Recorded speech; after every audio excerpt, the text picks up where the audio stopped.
Hello everyone, and welcome back to my tutorial campaign in Realistic Regression 0, the campaign mod for the Realism Overhaul suite of realism mods in Kerbal Space Program. In the last episode, we actually managed our Mercury insertion, which was great. We captured into Mercury orbit, and yeah, I kind of remained unsure we would be able to do it right up until the very instant that we did it. So that was very nice. Coming up, we have arrival at Venus of Owl 3. We'll capture into the best orbit we can. Then we have some fine-tuning for our Mars triplets. Let's see if there's anything interesting here. Well, I've been meaning to... Well, that doesn't... I should have done that earlier in the campaign. None of these things are actually very interesting to me. We don't have the delta V for that. That is not paying enough to be worth it. That is not paying enough to be worth it.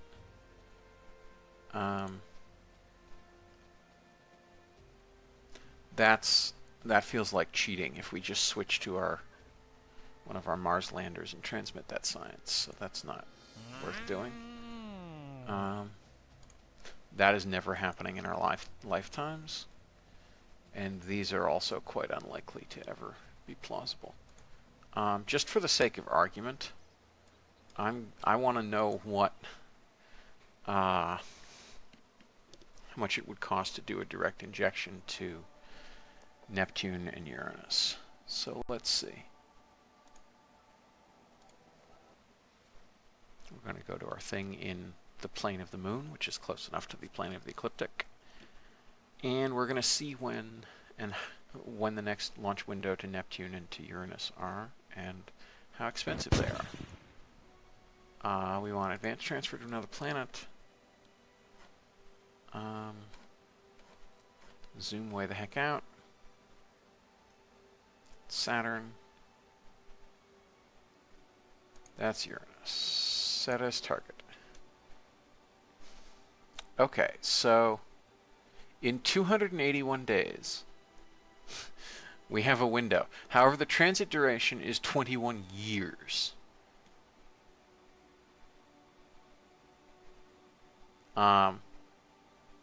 Even down here,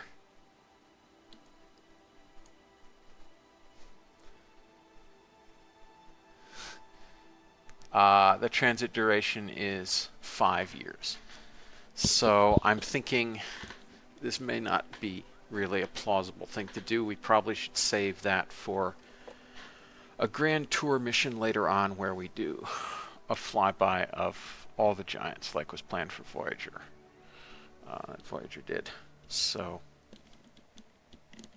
I mean, it is 1963 already. 1970, whatever, is not that far off.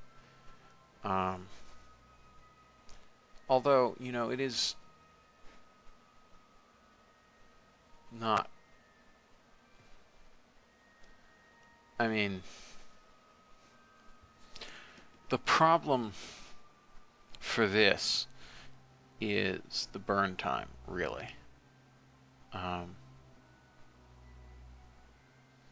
problem for this is the fact that it'll take something like 10 minutes to deliver 9 kilometers per second of delta V. Not that we can't deliver 9 kilometers per second of delta V, we can. I mean, with our current Trebuchet B, with that hydrolock second stage, we could definitely do this. I mean, we also plausibly could make a 4-stage Trebuchet, where there's a Mariner on top of the Ranger stage, and that could easily get us the 9, this range of delta V. But we're still talking a transit time of 5 years. That's a long transit time. All right, so let's... Do I even want to know? Neptune. It's close to the same window. Even if we expend 10 kilometers per second, it's still going to take 8 years. So I don't think that is a plausible endeavor. But what if we tried to replicate Juno? So let's target Jupiter. So there's a window there that's only 6 kilometers per second.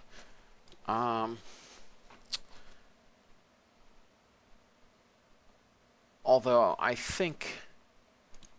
am fairly sure that we would need to do multiple flybys and get gravity assists in order to make the capture burn at Jupiter sane. I do not think it is that reasonable to attempt. I mean, let's say we took this window, right? Apparently, MechJeb thinks that's a Jupiter flyby, but KSP does not. That's interesting.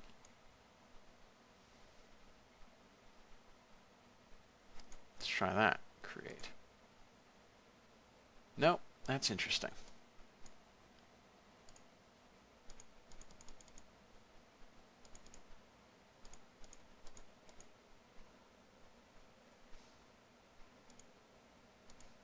All right, now it appears that we will hit Jupiter. That's an interesting maneuver.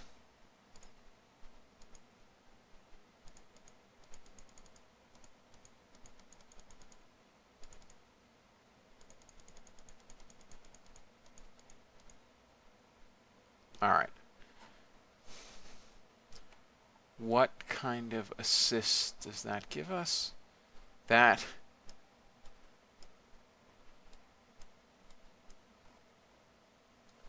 Those numbers no longer even make sense. All right, so let's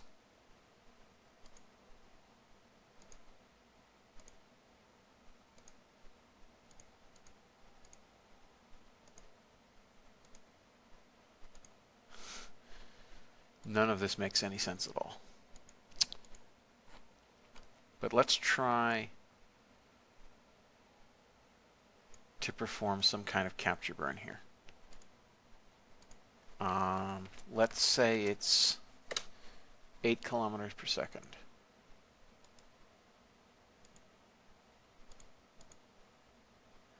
That's interesting. It is, in fact, given the gravity well of Jupiter, it is easier to capture at Jupiter than it is to capture at Mercury.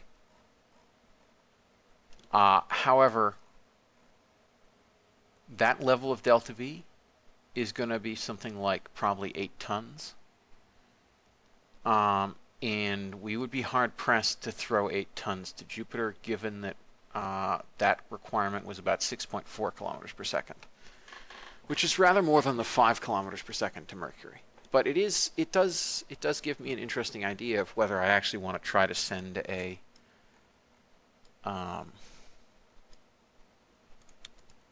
mission to Jupiter. Very interesting. How far away is that? That's only in 121 days. Interesting. Very interesting. That's very interesting.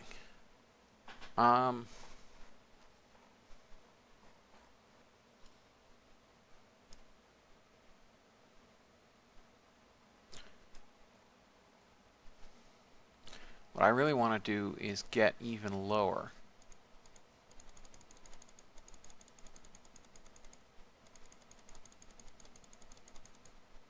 All right, now it's... All right, that is not out of the atmosphere of Jupiter yet. That is. Now let us try to create some sort of capture burn here.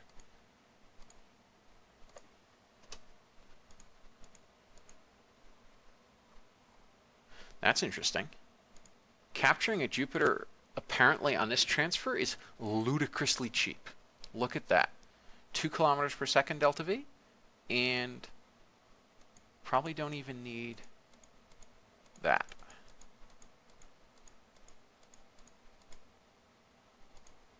Yep, less than a kilometer per second to capture Jupiter. Wow. All right. Well, I know what I'm gonna do. Maybe we can do like more stuff with these moons. I mean, we haven't even done anything with Europa and Ganymede yet. We've only done Callisto and Io. All right, that's very interesting. So we're looking at, we'll budget for 6,500 meters per second, and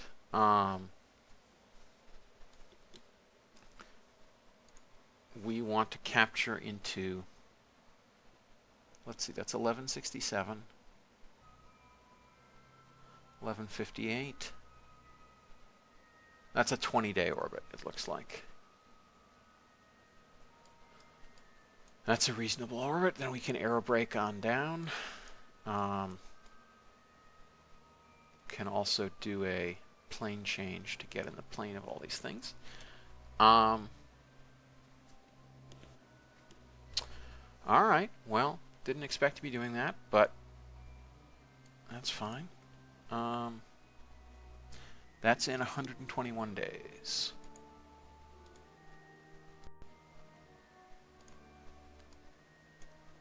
Raw time.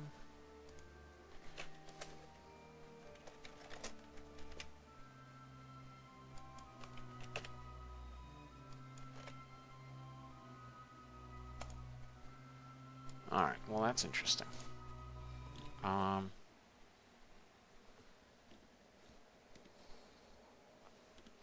Now, to see what kind of contract could help pay for it.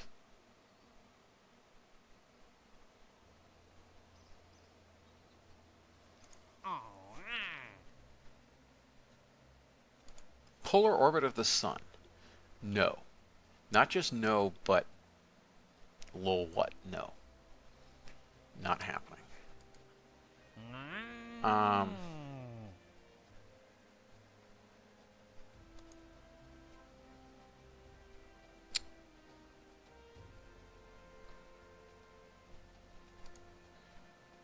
That is an interesting mission to us because we do need to train some astronauts. So I think that's worth accepting. It's another 12-day mission. That's fine.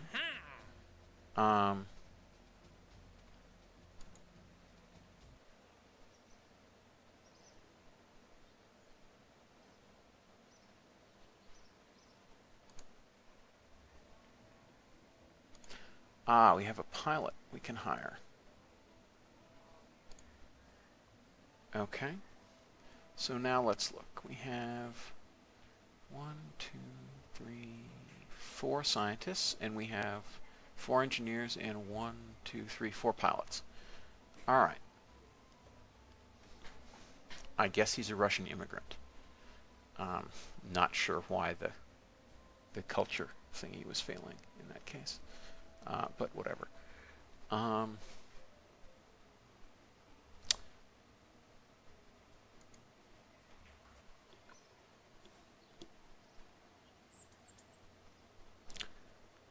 So let's look at the timelines. We have the Jupiter launch in 121 days if we go for it. Although Jupiter windows are not that uncommon, so it's okay. We have the R&D Center coming due in 65 days.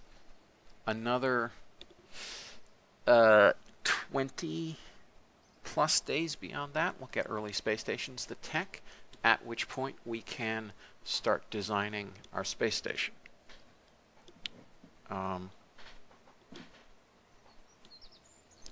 So that's good.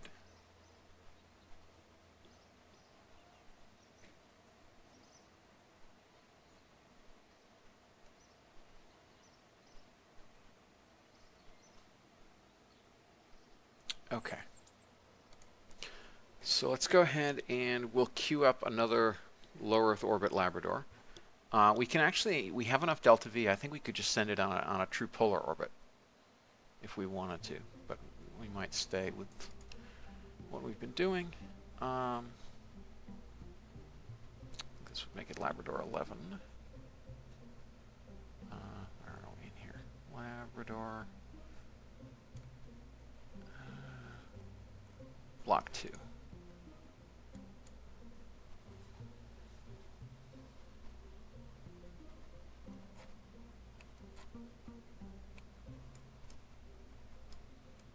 Okay.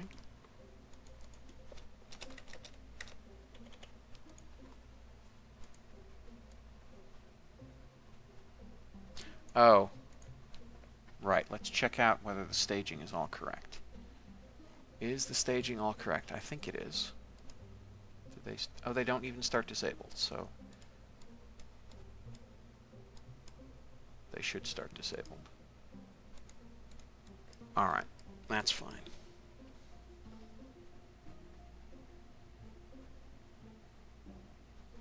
Okay, that's all correct. Block 2, we will go ahead and save it, and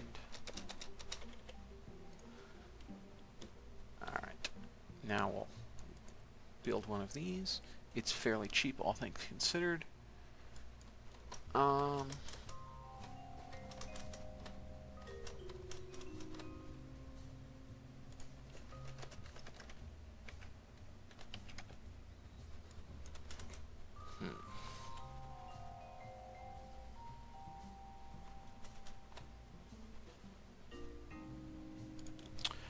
Okay, now we get to make one of our gas giant probes that can capture. So, where's Dove?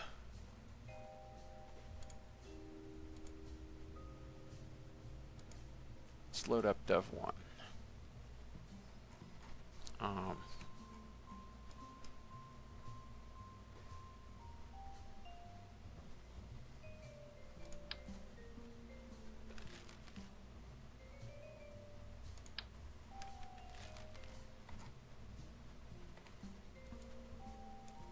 Oh, that's right. This had a kick motor on it. I forgot all about that. Okay, so we're looking at. We don't need the. Oh, yes, we do need them, actually. We need a lot of them, as it happens, because this is the thing that we want to go fly by all the other moons. So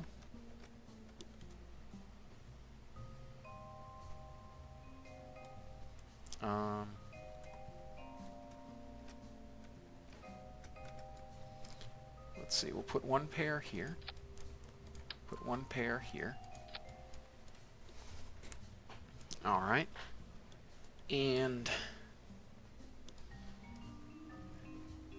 now let's put a little bitty engine on here.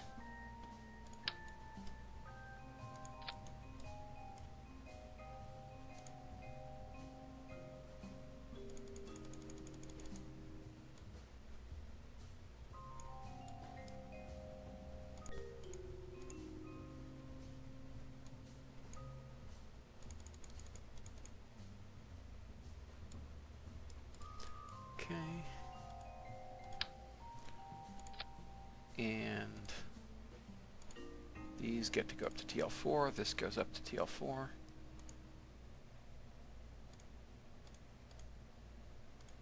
And service module. All right. Now we can extend this out a little bit.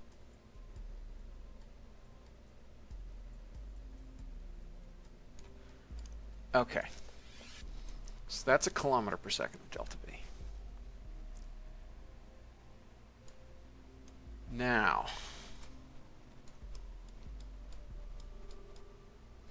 the next thing we need to worry about, oops, come on, turn off you. Let's see, and we're going to call this Dove 5. Next thing we want to worry about is just how much are those RTGs producing. Multi-100 watt RTG produces 160, so we're looking at 320 watts. Now, that dish, what does that dish require? That dish requires 240 watts. So we have 80 watts left over.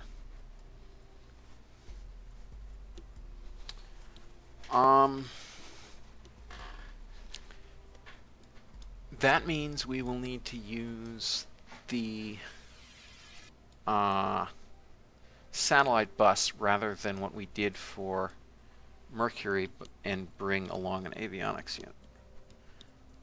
Or we could, I think in this case it's justified getting the Agena avionics package. Is it really? I guess it is, because it can power down. Costs a lot of money, but it can power down, so that's a good use for it. It's also heavy compared to, say, this. It's a whole almost like 70 kilos heavier. But I think we'll have to grin and bear it. All right, so we need a decoupler.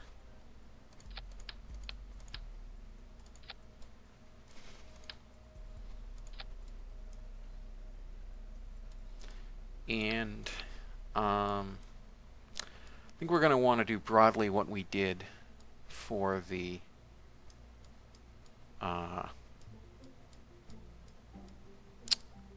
for our Mercury probe, which is have that balloon tank set up with a Agena engine.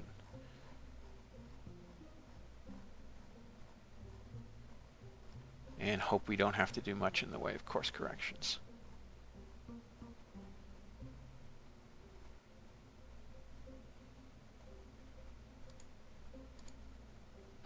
Okay, it was this as launched.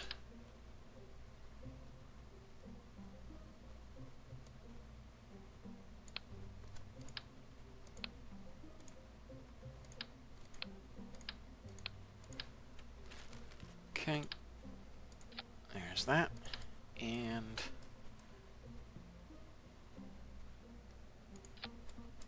there's the RCS, and stick the RCS on here.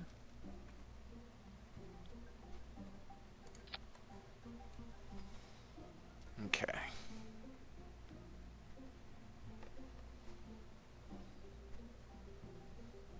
Now that's a whole heck of a lot of delta V. We don't need that much delta V.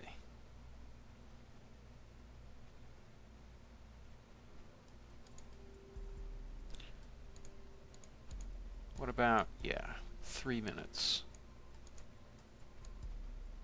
What if we did 3 minutes of burn time on it? That's only 5.6 tons. That's still quite a lot of delta V.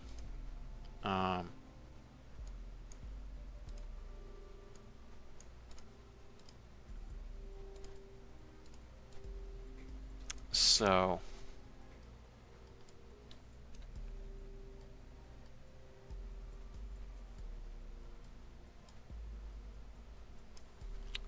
I wonder whether it might make more sense in this case to use the get rid of that.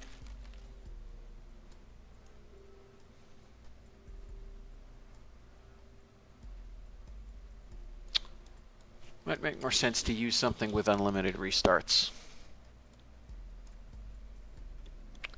I really wish we had access to the next model, but that doesn't unlock until advanced rocketry, which we're not going to get for a bit, because that has 15 ignitions. And a higher specific impulse. Right, so could we do better with an Astros? We are at 5.65 tons, we'll call it. So let's go ahead and see what we could do with an Astros. I'll just copy this tank because it looks decent. Service module.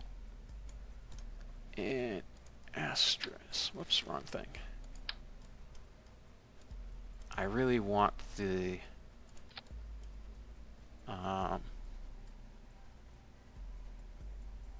where's AJ10 Advanced?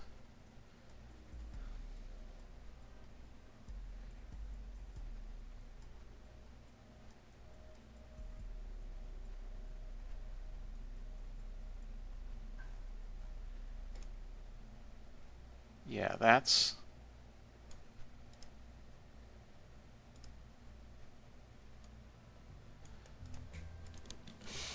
yeah. All right. Nothing for it but to use an asterisk for now. I want to use an AJ10 118K, but that doesn't unlock for a while.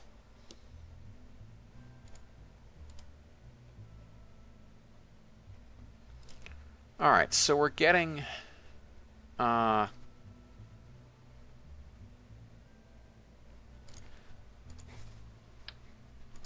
see, how much did this mass? This mass is 5.65 tons.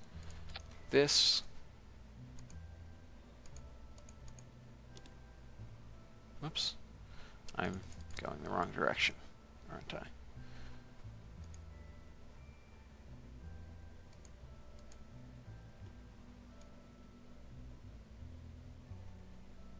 All right, so that has a very long burn time, it is fair to say. But it gives us 5427, and this gives us 6123. Now, the question is,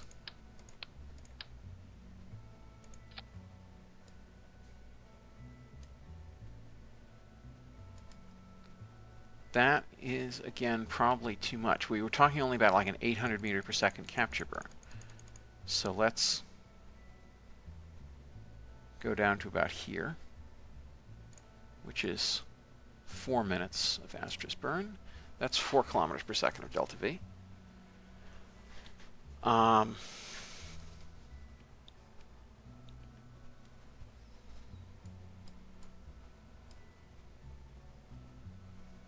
That is such a waste of that avionics unit, but we don't really have a different option. So let's go ahead and what I want to know is how much delta V will we get from a Mariner.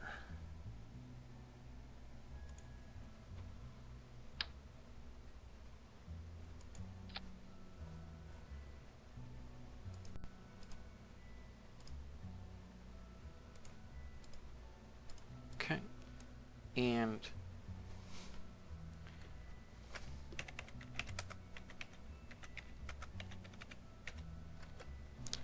we will not get enough delta V from this stage. 5992. We need 6.4 kilometers per second. So that's not awesome. I wasn't even looking at the bottom of the launch vehicle. Let's try this thing.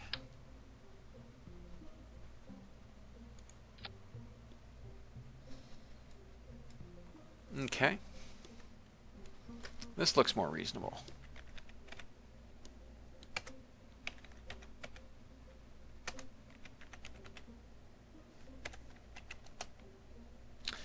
All right.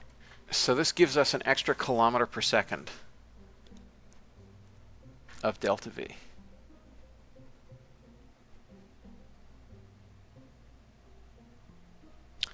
So apparently it only took like a kilometer per second to capture Jupiter, but more delta V is always nice.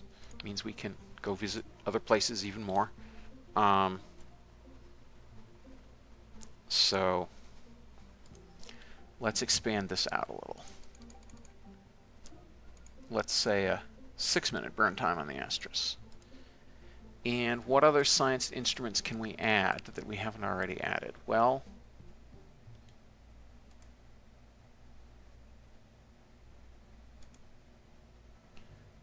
I mean,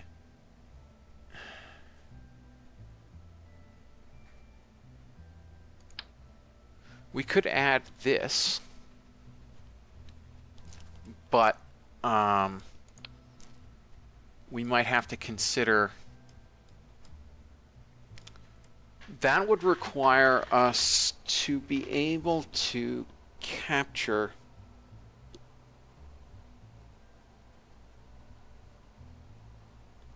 at a moon of Jupiter. Let me look at a delta V map for a sec.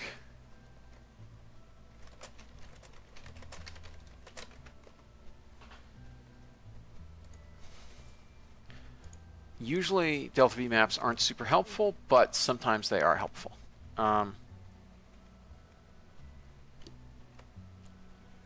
So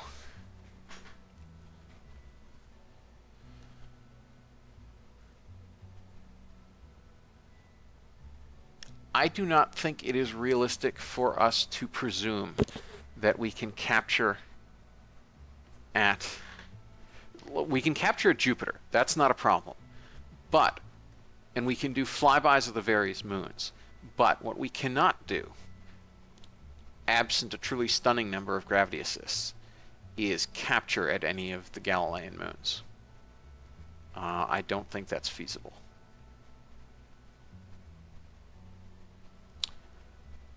Because we're talking about, for example, for Callisto, it's 5 kilometers per second to go from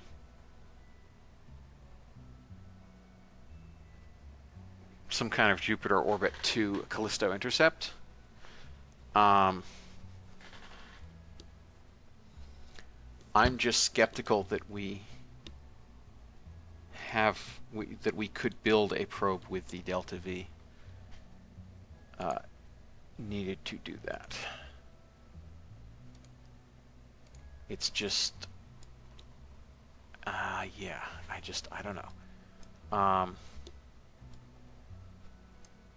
Because the moons are not very heavy. I mean, Ganymede is the heaviest one. Ganymede is the heaviest moon in the solar system. But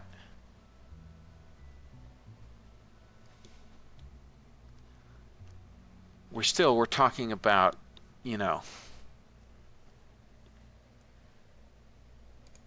more delta V than we have on this whole setup, let alone what we're going to use to capture at Jupiter, to capture at Ganymede.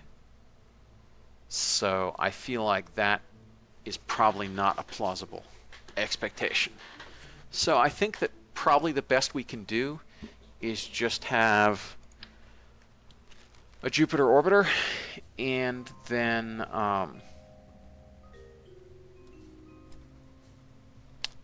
make multiple flybys of the various moons and get as many biomes as we can.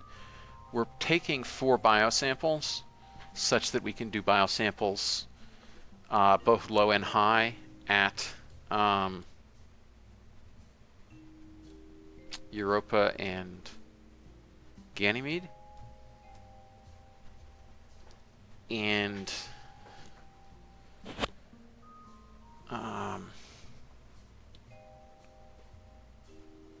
yeah, I mean, we'll see. Yeah, so I think that is as much as we can reasonably expect to do. I don't think we can reasonably expect to capture at any of those moons. I mean, we can aerobrake down to the correct orbital height, but so that would be an intercept with them, if I'm reading this chart right. But the issue is that we'd still have to then go ahead and raise effectively our perigove up to the moon's orbital height using a gravity assist from that moon, and that is still not ever going to be cheap.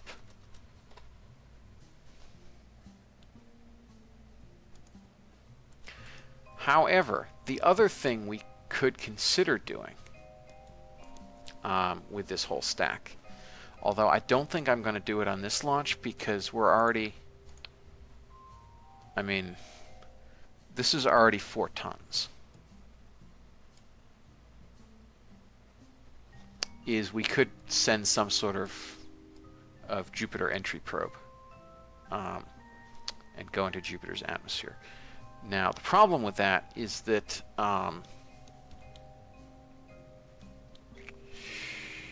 we're looking at a truly horrific entry velocity, even after we captured.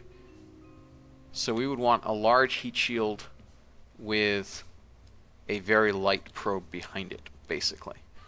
And I feel like that's not exactly within the mass budget of this probe.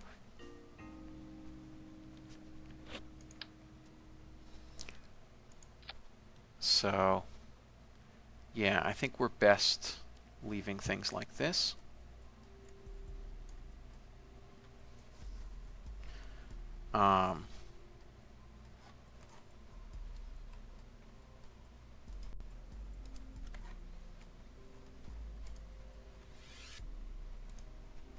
Okay.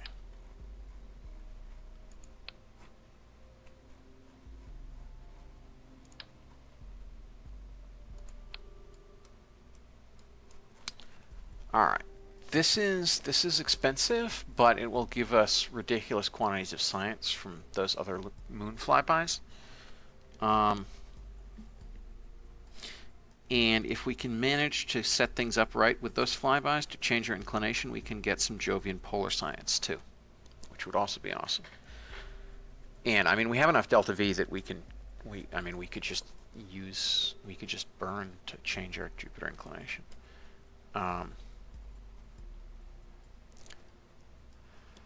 So let me recalculate this. 3875 plus 5501 plus 7070 minus 6400 is... All right, so we're still talking about 500 meters per second. So let's extend this out a little bit more.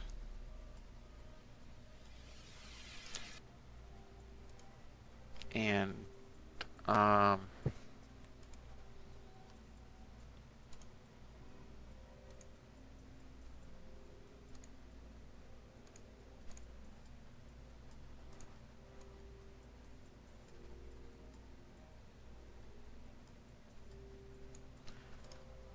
so a 10-minute burn on that engine, which is... Now I'm beginning to wonder about the other thing, but I think we want to make lots and lots of small burns rather than any single large burns, so we can't afford to use that Agena engine. We don't have enough ignitions with it. We maybe should consider going to a second Astros. I don't know. All right, let me recalculate this. 3855 plus 5389 plus 6... Whoops, no, that's wrong. That's too much. That's better. Let's go to an even 9 minutes. Because that means that we... I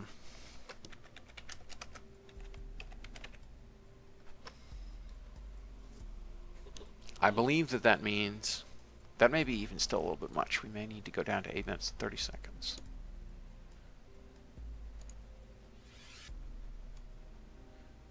Yeah, I think we want to go to 8 minutes, 30 seconds on this. Because we want well over 6,400 meters per second on that upper stage. I mean, it is carrying excess propellant right now. Excess liquid hydrogen. So boil off will increase its performance, but we don't want to run things too fine. 3863 plus 5431. That should be only about 100 meters per second short of orbit, which means we just clean up orbit on this thing, and then we have most of the stage to burn for our Jupiter burn. Trans-Jupiter injection. We have enough delta V that even if, that, because it takes a long time, gets off target, we can clean things up with what the probe carries. So yeah, that all looks good to me. So we're going to go ahead and build that. And that's only going to take 68 days, so it's done before the window. So that's good. So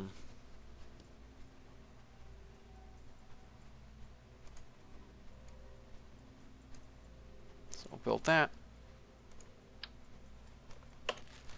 And save it. Now the sad thing is that, I mean, I guess we could take science from Jupiter missions, if one is ever offered. Science data from space around. Yes, we can take the science data from space around missions, and they'll give us some funding. But there aren't any, although it's being worked on. More of those missions, but we don't have access to any of them right now. So yeah, so that's all that. So now let's go ahead and deal with our Venus capture. Oh, and the other thing we were going to do was actually get the science data at Mercury, weren't we?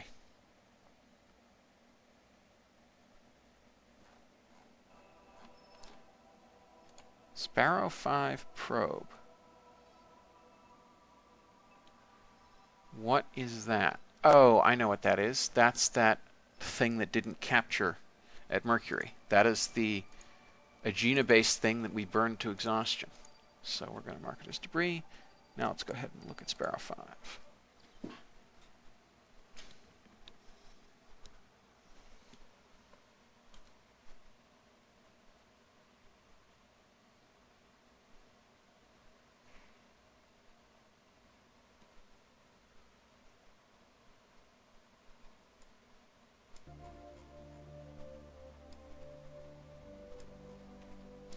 Okay, action groups are now working properly.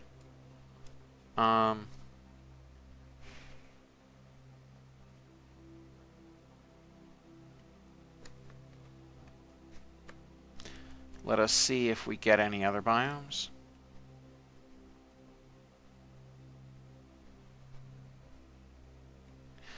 All right, the period, it's a 4-day orbit right now, so we'll have time to do this before our Venus approach. See if we get any other biomes. Come on.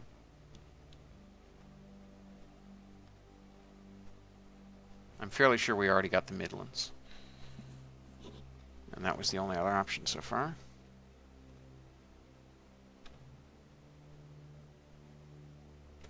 Polar craters, that's new. We haven't gotten that before. I'm fairly sure. Yep, that's new. All right. That was indeed new.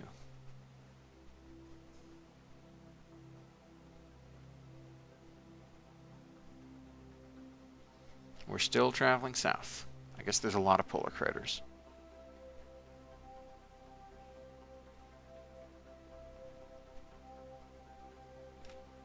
Oh, I missed the polar lowlands. Dagnabbit.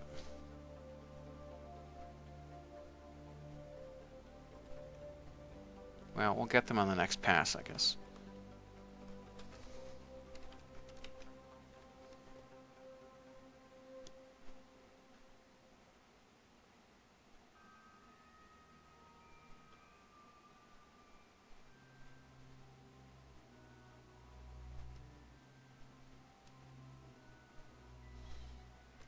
Still over the lowlands.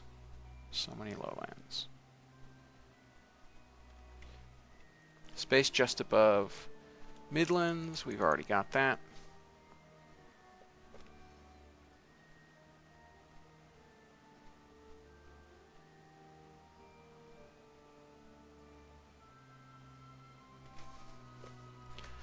So let's change apoapsis at periapsis to be 8,000. How much does that cost? That's fairly cheap. All right, because we definitely want to alternate between low and space high as best we can. We've already gotten those.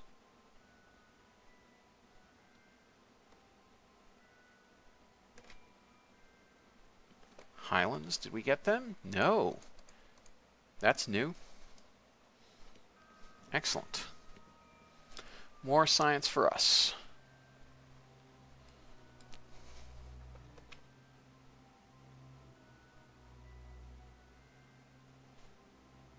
Okay, we are approaching the node.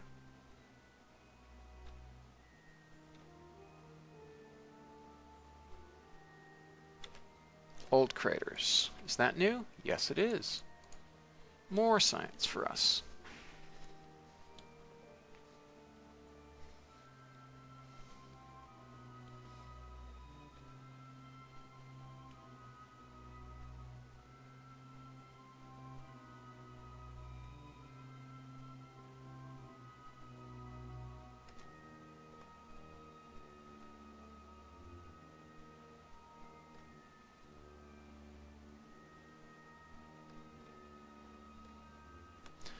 Okay, we're almost at the time for the burn. Let's correct on up to the actual burn direction.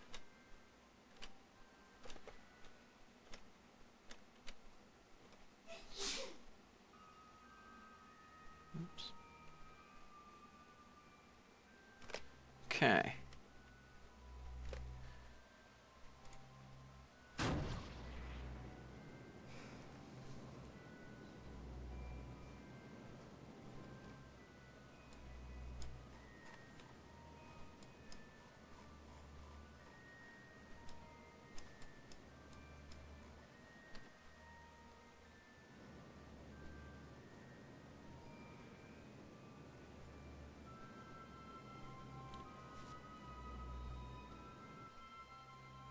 Okay.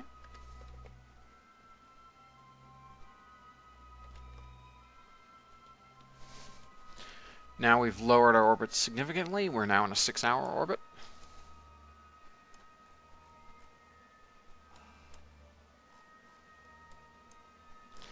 Planitia, did we get science from them yet?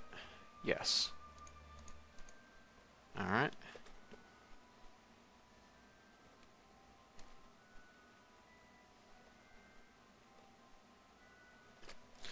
We already got all this, didn't we? Yes, we did. Highlands, yes, we did.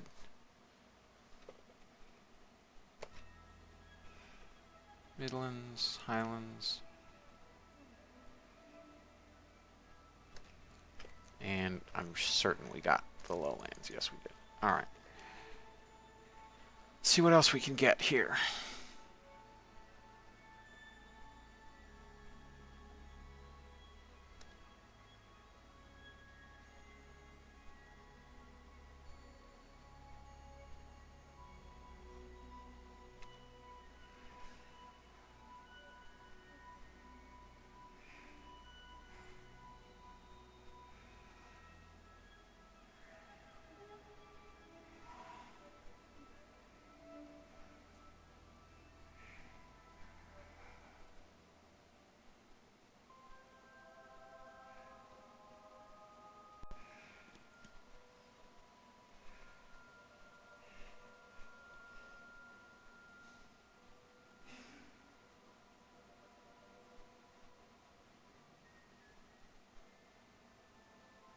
Nothing new under the sun so far.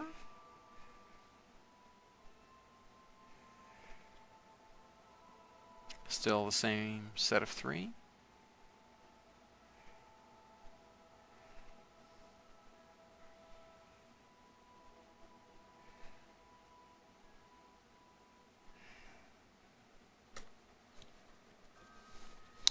Okay, now we're in the southern hemisphere.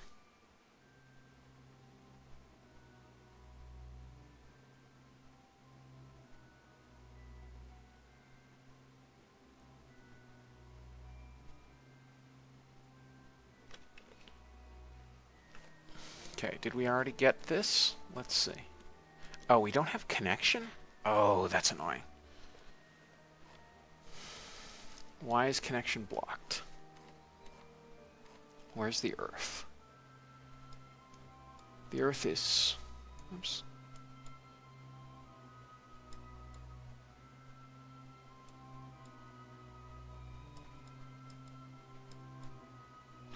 All right, so the Earth is right there.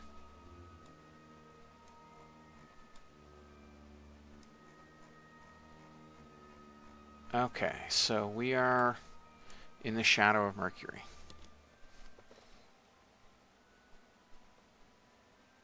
All right, so we're going to warp ahead until we have connection again, because we can't do a thing until we do. Now we do. Let's check. Do we already have this? Yes. So we've got lowlands. See what else we can get.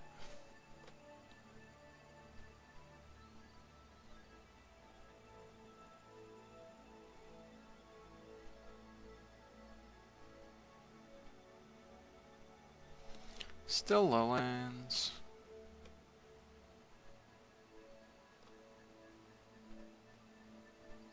Still lowlands.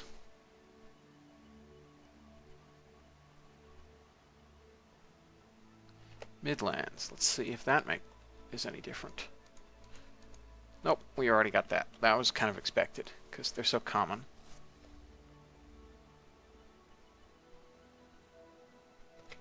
Polar craters. I'm fairly sure we already got this. What we did not get was polar lowlands, however. So we'll get space high above polar lowlands. There we are. Blam. All right. Now, change apoapsis to 4995. Which does that cost? 139? We have 133. All right, so we can't quite get into space low all the time, but we almost can. So that's interesting. So I think what we do is we'll leave this around for a while, let Mercury rotate some, although Mercury does rotate fairly slowly, and then we'll come back to it and try again. All right, so that's cool. So now let's go ahead and deal with the Venus approach.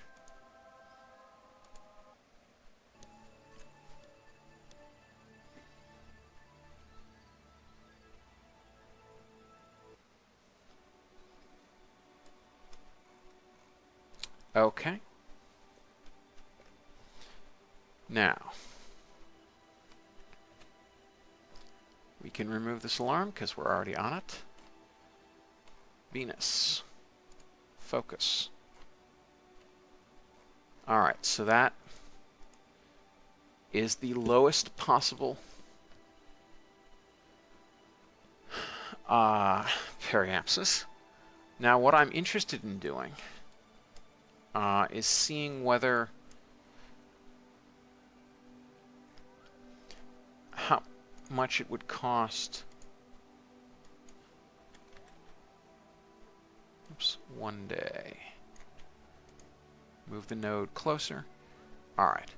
So here's what I want to know. If we move our Pericithra up,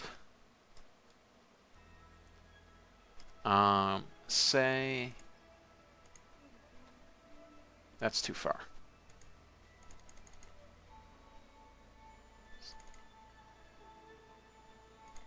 Say about to what we desire to be our final orbit for this. And then we perform a capture at Pericithra. How much will that cost?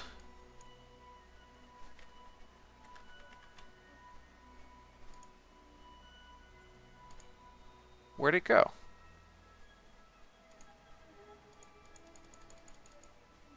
The node disappeared.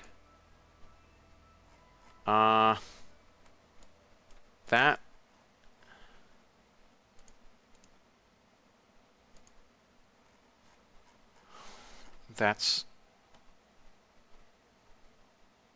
Oh, that's what's wrong. I did it to the wrong node. That's why. Okay, that makes more sense. I'm sure that's not the first time I've done it, and that probably explains why I've seen that happen before. So right at periapsis. All right, switch to the new one. And minus 2,000. Let's see what that does. Haha, nowhere near enough.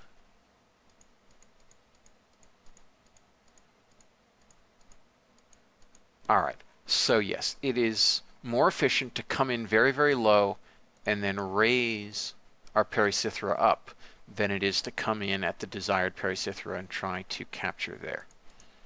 Okay, well, that's what I thought, and that's why we already set up to come in this close, but I figured it was worth testing.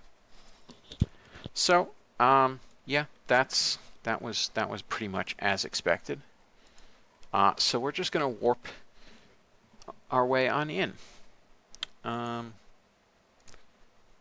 22 days, not like anything's going to happen in 22 days.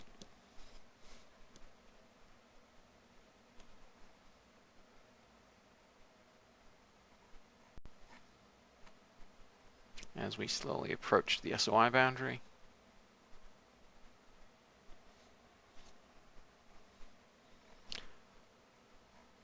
Okay, we are now in Venus's sphere of influence. Now, we want to change apoapsis at periapsis 7500. Create node. Oh, right. What am I? Of course. Oh. Oh, no, of course. We couldn't do that other approach anyway because we can't actually do this purely propulsively. We can't just propulsively capture. We need to propulsively capture and then aerobrake until we're at the correct Apocithera and then raise Pericithera. All right, so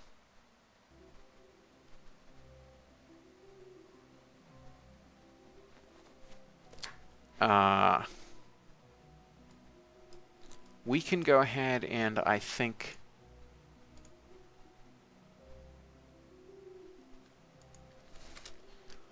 lower things ever so slightly.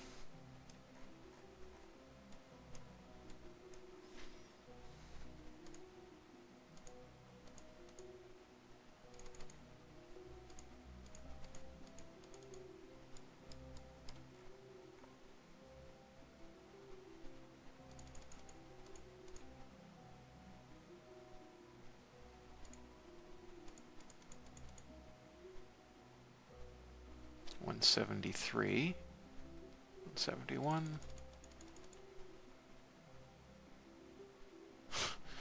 All right, apparently we can't actually lower that right now, but that's okay. That's enough above the atmosphere that it won't disturb our capture burn, so we want to just barely capture. So let's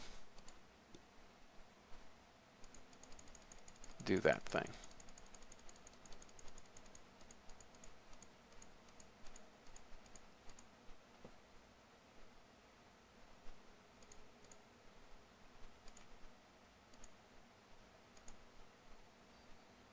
Okay.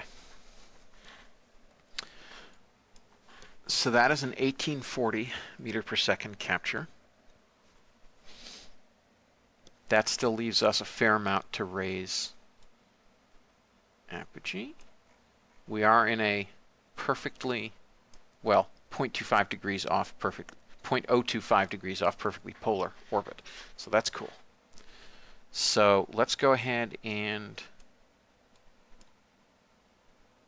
do that. Where is the signal coming from? The signal is coming from remote tech. What is remote tech? Oh, there's, okay. So we will not lose signal at any point, according to that. If I'm not wrong. That's good. So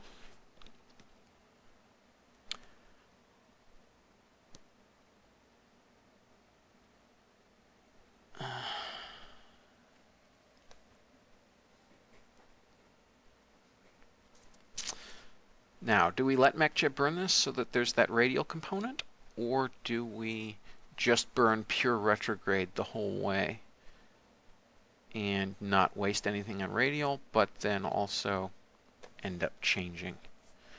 I think we do it manually. So that's 1840, which I would estimate. So that's a little over 2/3 of the delta V. That means it's probably something more like 3/4 or more of the time. So let's say 0.78 times the time, which is so that's 4.7 minutes plus 18 seconds.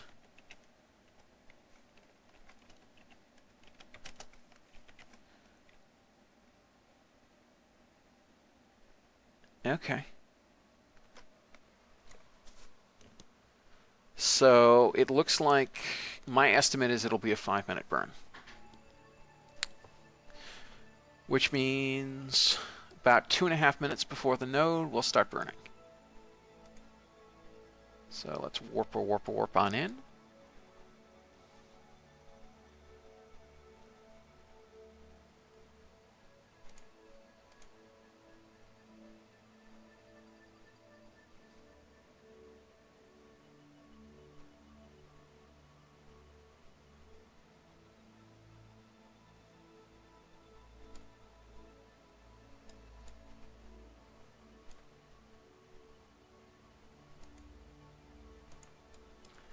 Okay.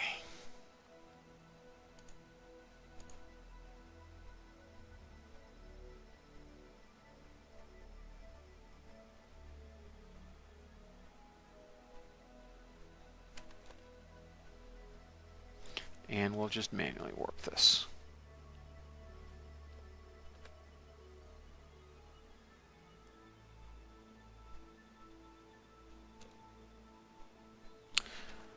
All right, so let's orient retrograde.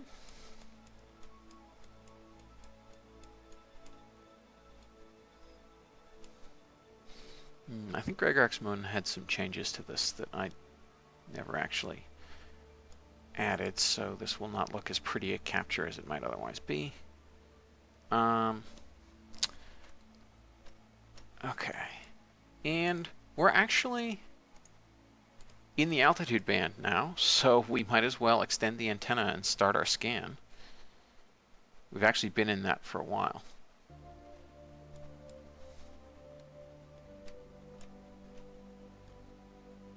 All right, and we want to line up directly on retrograde. So let's do that thing.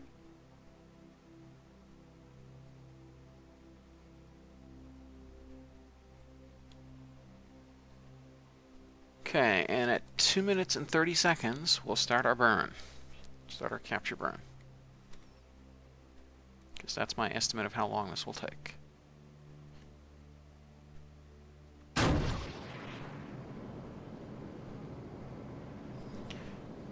We have to watch this from declining too much.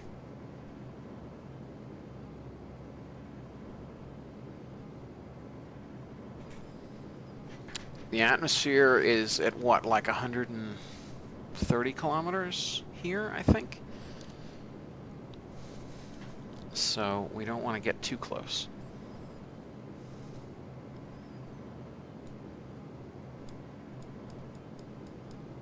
Okay, we've got all our solar panels out. So that's producing quite a lot of solar power.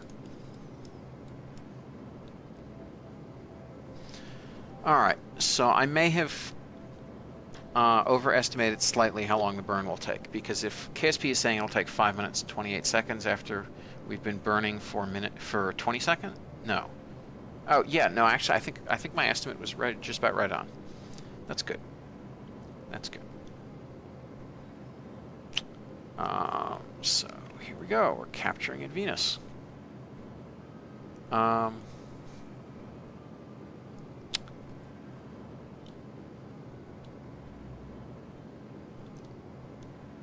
So far, so good.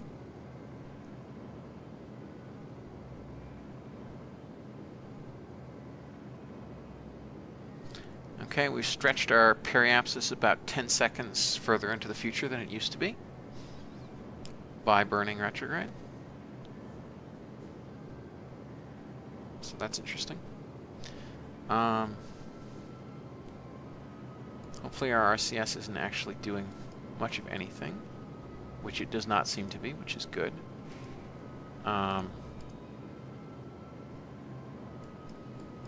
MechJeb is being quite sparing. The other thing we should be doing, where's the other one of these? Here we are, is we want to activate that, and we want to target the active vessel. We'll use this as basically a ComSat in Venus orbit.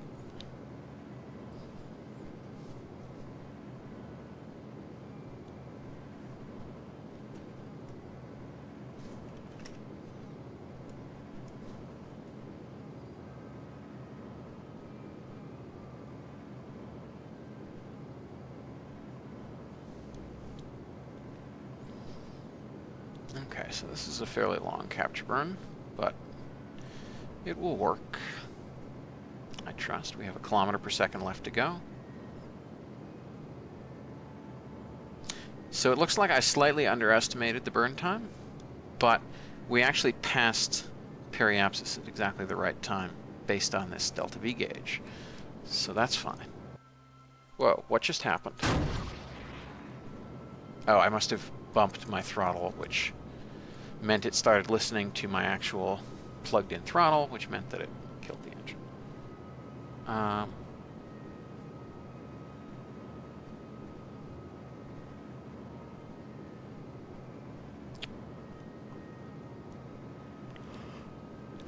right. We are at plus 40 seconds from periapsis, and it estimates there was 1 minute 50 left, which means we'll end at 2 minutes 30 post periapsis, which is perfect because we started 2 minutes 30 pre-periapsis. Okay, we're now passing out to the dark side of Venus with respect to the sun. We still have comms, which is good.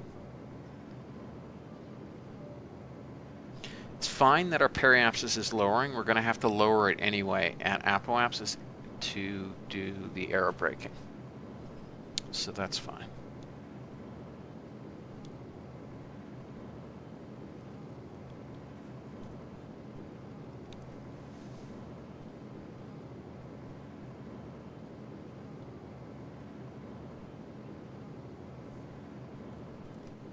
Alright, and I'm going to do the rest of this on map view because I want to kill the engines literally the millisecond we have a capture. So we don't waste any delta V we don't have to.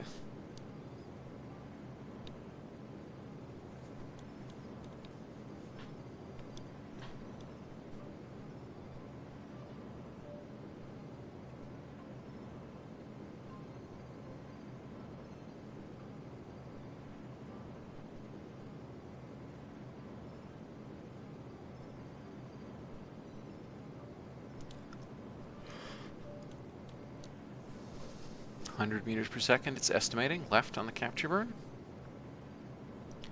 And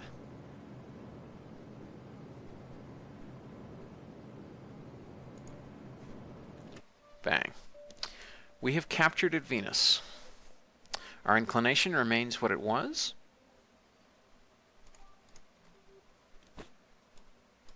And man, talk about timing. We just lost satellite coverage. We just lost connection to Earth.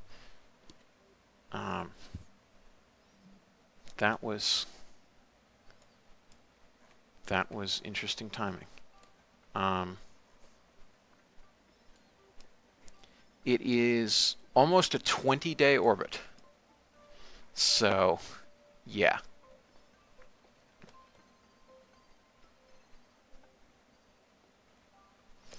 Okay, so I guess I was wrong when I said we'd have coverage the entire burn, but we had coverage when we actually needed it. So that's what matters. We're going to want to lower this, I think, to change periapsis to 120. I think that's a safe aerobraking altitude. That's quite cheap. Let's just make sure we have... We'll warp a little bit more just so we get sunlight on us again. That's fine. And are we generating enough power for everything? Yes, we are. Because, yeah, okay, because that's only like 500 watts. All right, so let's add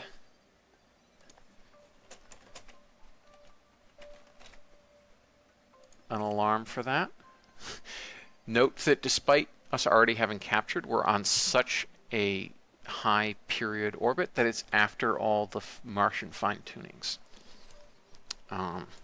So that broadly completes this.